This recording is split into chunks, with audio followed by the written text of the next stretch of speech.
Okay, try to answer this as best I can. As humans, we were created with and for a purpose and meaning. Our lives are designed to have meaning. And when meaning is absent, we will go in search of it. I've talked about this in numerous videos. Now, the meaning of our life is best seen and measured in the lives of others. The impact that we had on them for the good.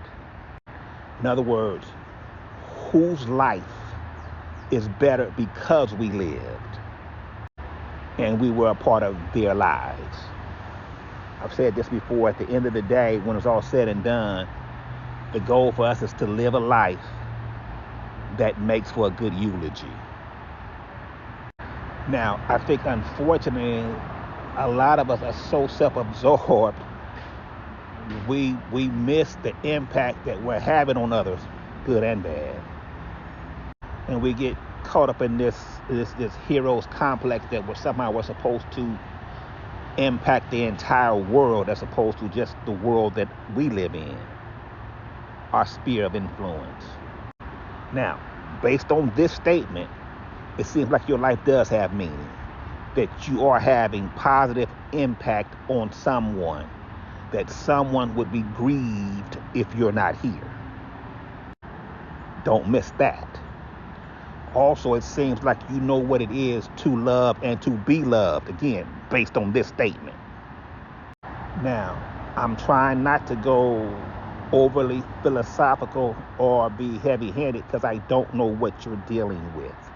I'm only going based on what you've said. Now, the fact that you said in judgment of God in the previous statement leads me to believe that you are being myopic, hedonistic, and pessimistic, which is why I started the video the way I did, to try to hopefully lift your vision to see things differently, that you are having impact. Again, just based on this statement right here. But based on your other statements, it sounds like you think life should just be an endless pursuit of pleasure. You need to read Ecclesiastes. Solomon tells you about how empty that was. And for the Bible readers in who may see this comment, the key to understanding the book of Ecclesiastes is found in chapter 1, verse 13, when he says, I set my heart to seek and to search out by wisdom all the things done under heaven. Do not be fooled by the flowery speech.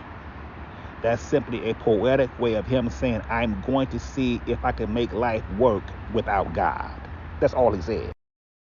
And of course, he said he was going to do it by wisdom. No, he's not. Because wisdom has a built-in default position. The default position for wisdom is God is. And so Solomon talks about the burden of trying to make life work without God, even though he had the resources to pursue endless pleasure, to live a hedonistic life. And again, he said he was going to do it how? By wisdom.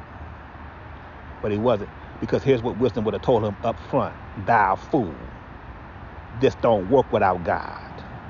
And so his wisdom never left him, but what his wisdom did was it mocked him for the folly of trying to make it work without God. But I digress. Again, I don't know what you're dealing with, so I'm only going based upon what you've said. Set in judgment of God because you don't have the resources or the ability to live a life of endless pleasure without the struggle.